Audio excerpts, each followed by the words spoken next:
કેમ છો વિદ્યાર્થી મિત્રો? તમે બધા મજામાં હશો, બરાબર ને? તો આજે આપણે અંગ્રેજી વિષય શીખવાના છીએ, બરાબર? હવે ઇંગ્લિશની અંદર આપણે યુનિટ 3 માય ફેમિલી ચાલુ કર્યું હતું અને એની અંદર આપણે છેલ્લે જે રેમ્બો અને મોન્ટી એની વાર્તાના આધારે આપણે કેટલાક શબ્દો યોગ્ય શબ્દ વડે ખાલી જગ્યા પૂર્ણ કરી હતી, બરાબર ને? તો હવે આજે આપણે WHO એટલે કે હુ પ્રશ્નાર્થ શબ્દ જે છે એનો અર્થ થાય છે ગુજરાતી કોણ, એના વિશે આપણે શીખવાના છે, બરાબર? WHO એ પ્રશ્નાર્થ શબ્દ છે અને એના વડે આપણે પ્રશ્ન પૂછી શકીએ છીએ. તો આપણે જોઈએ યુનિટ 3 માય ફેમિલી, મારો પરિવાર, બરાબર, અથવા મારું કુટુંબ. હવે એની અંદર WHO એનો અર્થ છે હું એટલે કે કોણ. જ્યારે પણ આપણે પ્રશ્ન પૂછવાના હોય ત્યારે આ પ્રશ્ન શબ્દ મૂકવાનો હોય છે, પરંતુ કેવા પ્રશ્ન પૂછવાના, કેવી માહિતી આપણે મેળવવાની હોય, તો જ્યારે એક કે તેથી વધારે વ્યક્તિઓ વિશે માહિતી મેળવવાની હોય ત્યારે WHO એટલે કે હુ વડે પ્રશ્ન પૂછાય છે. ક્યારે? તો એક કે તેથી વધારે વ્યક્તિ વિશે આપણે માહિતી મેળવવાની હોય છે, બરાબર? ત્યારે આપણે WHO વડે પ્રશ્ન પૂછવાનો હોય છે. દાખલા તરીકે જુઓ, અહીં એક્ઝામ્પલ તમને હું બતાવું છું કે તમારા શિક્ષક કોણ છે? તમારા શિક્ષક કોણ છે? તો આપણે અહીં માહિતી મેળવવાની છે, શિક્ષક વિશેની માહિતી મેળવવાની છે કે તમારા શિક્ષક કોણ છે. તો આપણે એના અંગ્રેજીમાં WHO થી હુથી પ્રશ્નાર્થ બનાવીએ કે હુ ઇઝ યોર ટીચર. એનું ઉચ્ચારણ જો આ રીતે લખાશે કે હુ ઇઝ યોર ટીચર, બરાબર? આ આપણે આના વડે જ્યારે પ્રશ્ન પૂછીશું તો એના વિશેની આપણને માહિતી મળશે કે હુ ઇઝ યોર ટીચર, તો તમારા શિક્ષક કોણ છે.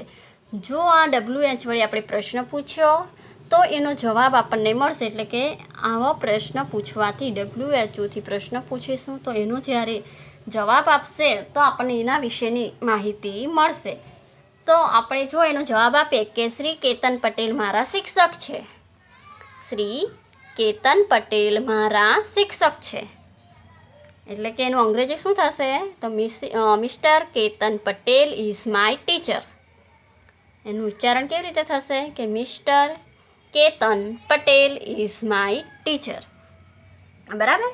એટલે આવો પ્રશ્ન પૂછે તો આપણી એ વ્યક્તિ વિશેની આપણને માહિતી મળી રહે છે. હવે બીજું એક્ઝામ્પલ જોઈએ. દાખલા તરીકે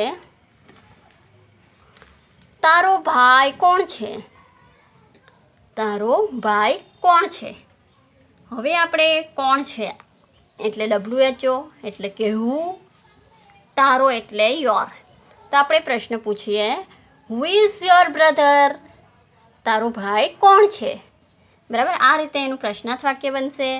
હવે એ ભાઈ કોણ છે એના વિશેની માહિતી આપણે મેળવવાની છે, એટલા માટે આપણે WHO થી પ્રશ્ન પૂછ્યો.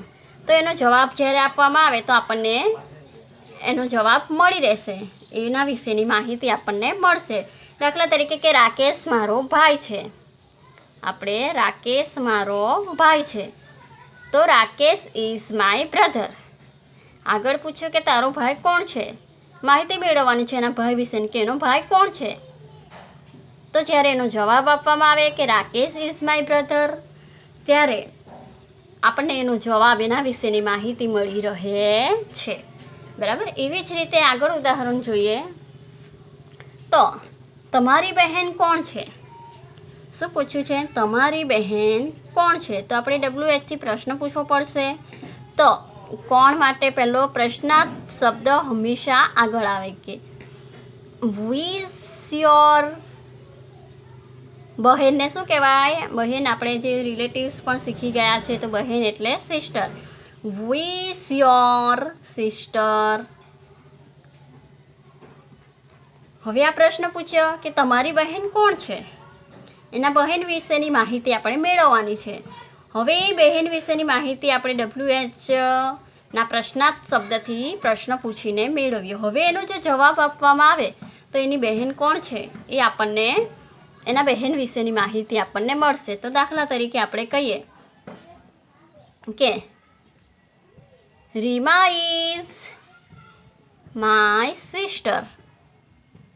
રીમા ઇઝ માય સિસ્ટર, કે રીમા મારી બહેન છે.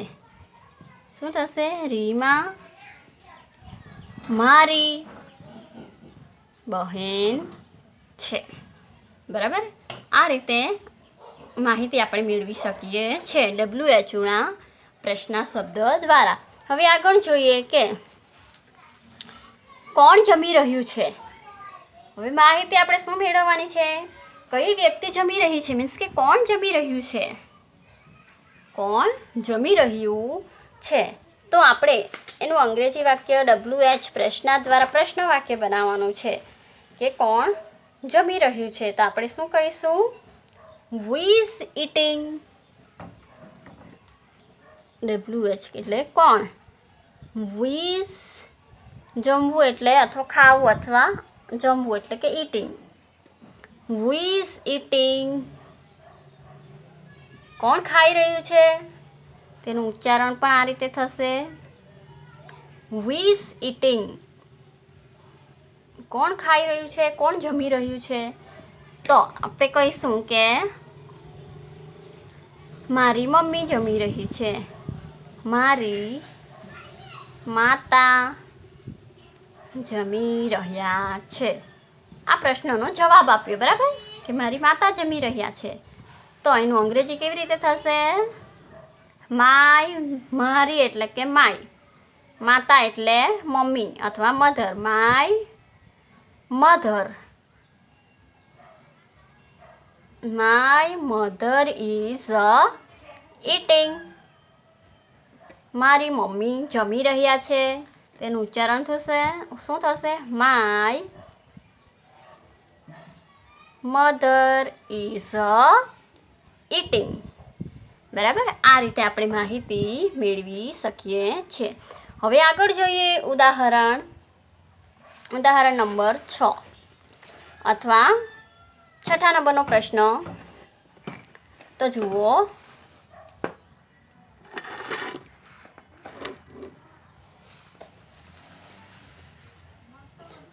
કોણ કૂદી રહ્યું છે?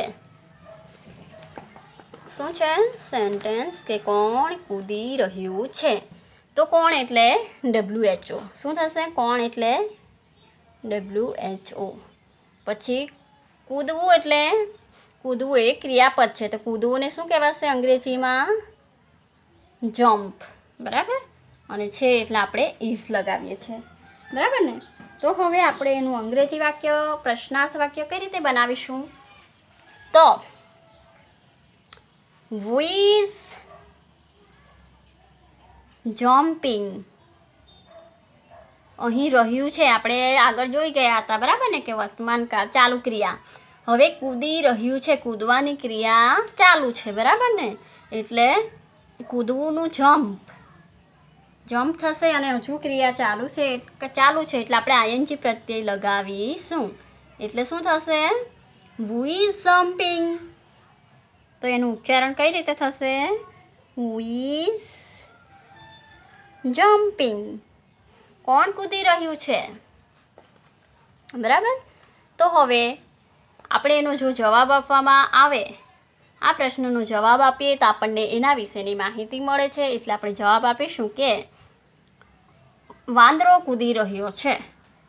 આપણે એવું કહીએ કે વાંદરો કૂદી રહ્યો છે. તો એનું અંગ્રેજી શું થશે? Monkey is jumping. Monkey is jumping. તો એનું ઉચ્ચારણ આપણે લખીએ કે ઉચ્ચારણ શું થશે? Monkey is jumping. આ રીતે આપણે વાક્ય પ્રશ્નાર્થ વાક્ય બનાવી શકીએ છીએ અને એના જવાબ આપીને બીજા વાક્યો પણ બનાવી શકીએ છે. બરાબર. તો હવે આગળ જોઈએ 7મું. તો 7 નંબરમાં શું છે? કોણ વાતો કરી રહ્યું છે? કોણ વાતો કરી રહ્યું છે? તો કોણ એટલે આપણને પ્રશ્નાર્થ શબ્દ ખબર છે કે હુ. હવે વાત કરવી એટલે ટોક. બરાબર. પ્લસ આપણે અહીં ક્રિયા ચાલુ છે એટલે આઈએનજી લગાવવું પડશે અને છે એટલે આપણે ઇઝ. બરાબર. અને કોણ એ પ્રશ્ન શબ્દ છે એટલે પ્રશ્નાર્થ બનાવવું, પ્રશ્નાર્થ ચિહ્નો આપણે લગાવવું પડે. હવે આપણે એનું પ્રશ્નાર્થ વાક્ય બનાવીએ તો શું બનશે? Who is talking? Who is talking? કોણ વાતો કરી રહ્યું છે? કોણ વાતો કરી રહ્યું છે? તો હવે આપણે જો એનો જવાબ આપીએ, તો આપણને વાક્ય મળે, માહિતી મળે. તો એનું ઉચ્ચારણ શું થશે? Who is talking? કોણ વાતો કરી રહ્યું છે? બરાબર ને? તો આપણે એનો જવાબ આપીએ કે મીના અને સીમા. આપણે એવું કહીએ કે સીમા અને મીના વાતો કરી રહ્યા છે. આપણે જવાબ આપ્યો કે સીમા અને મીના વાતો કરી રહ્યા છે. તો એનું અંગ્રેજી સેન્ટેન્સ કઈ રીતે બનશે? તો સીમા અને એટલે એન્ડ અને મીનાનું મીના. બરાબર. તો મીના. હવે 2 જણ છે, બહુવચન છે. બરાબર ને? બહુવચન હોય એટલે શું લાગશે? આર લાગશે. હેલ્પિંગ વર્બ જે છે, સહાયકારક જે ક્રિયાપદ છે, શું લાગશે અહીં? આર લાગશે. બરાબર. કે સીમા એન્ડ મીના આર ટોકિંગ. બરાબર. આ રીતે પણ આપણે વાત લખી શકીએ છીએ. અને બીજું સેન્ટેન્સ બનાવવું હોય તો આપણે આ રીતે પણ લખી શકીએ. કોણ વાતો કરી રહ્યું છે? તો આ રીતે પણ સેન્ટેન્સ બનાવી શકીએ કે મોહન ઇઝ ટોકિંગ. કે મોહન વાતો કરી રહ્યો છે. Mohan is talking. આ રીતે પણ આપણે વાક્ય બનાવી શકીએ છીએ. બરાબર. હવે આગળ જુઓ વાક્ય નંબર 8મું. હવે 8 નંબરમાં શું છે તે જુઓ. કોણ ચોપડી વાંચી રહ્યું છે? કોણ ચોપડી વાંચી રહ્યું છે? તો કોણ એટલે શું થશે? WHO. ચોપડીને શું કહેવાશે? બુક. અને વાંચવું એટલે રીડ. અને ક્રિયા ચાલુ છે એટલે આપણે આઈએનજી લગાવવું પડશે અને છે એટલે ઇઝ. અને પ્રશ્નાર્થ શબ્દ છે એટલે પ્રશ્નાર્થ ચિહ્નો પણ લાગશે. બરાબર. તો હવે આ જે શબ્દ છે એ પ્રમાણે આપણે અંગ્રેજીમાં પ્રશ્નાર્થ વાક્ય બનાવીએ તો શું બનશે? Who is reading a book? કોણ ચોપડી વાંચી રહ્યું છે? બરાબર. સેન્ટેન્સ બનશે who is reading a book? કોણ ચોપડી વાંચી રહ્યું છે? તેનું ઉચ્ચારણ આ રીતે થશે who is reading a book. બરાબર. આ રીતે આપણે એનું પ્રશ્નાર્થ વાક્ય બનાવીએ.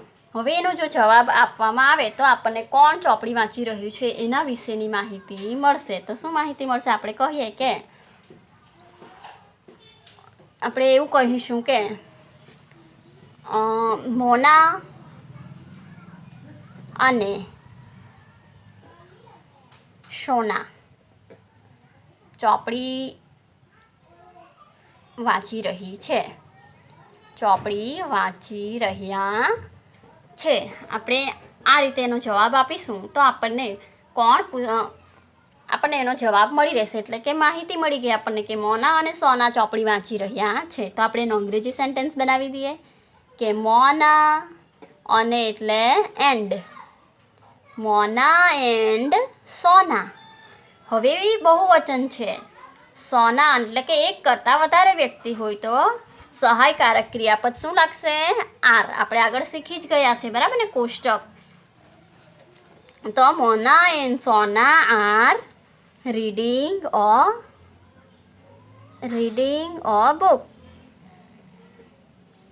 બરાબર, આ રીતે આપણે એનો જવાબ લખ્યો. હવે એનું ઉચ્ચારણ શું થશે? તો Mona and Sona are reading a book. બરાબર, તમને હવે આવડી જશે. હવે જોઈએ છેલ્લું, તમારો મિત્ર કોણ છે? તો તમારો મિત્ર કોણ છે? તો હુ ઇઝ યોર મિત્રને શું કહેવાશે? ફ્રેન્ડ. તમારો મિત્ર કોણ છે? તો આપણે એનો જવાબ આપીશું તો આપણને એના વિશેની માહિતી મળી જશે કે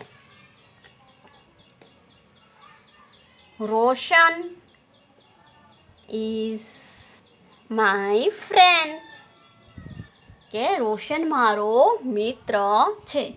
બરાબર, તો આ રીતે બીજા તમે કેટલાક વાક્ય બનાવીને પણ WHO ઘણા બધા વાક્યો બનાવી શકો છો. બરાબર, તો આ રીતે આપણે WHનો ઉપયોગ કરીને પ્રશ્નાર્થ વાક્ય બનાવી શકીએ છીએ. તો મિત્રો, આપણે અહીં આ ટોપિકને પૂર્ણ કરીએ છીએ. WHO વાળા જે પ્રશ્નાર્થ શબ્દવાળો જે ટોપિક છે તે અહીં પૂર્ણ કરીએ છીએ અને નવા ટોપિક સાથે આપણે ફરી મળીશું.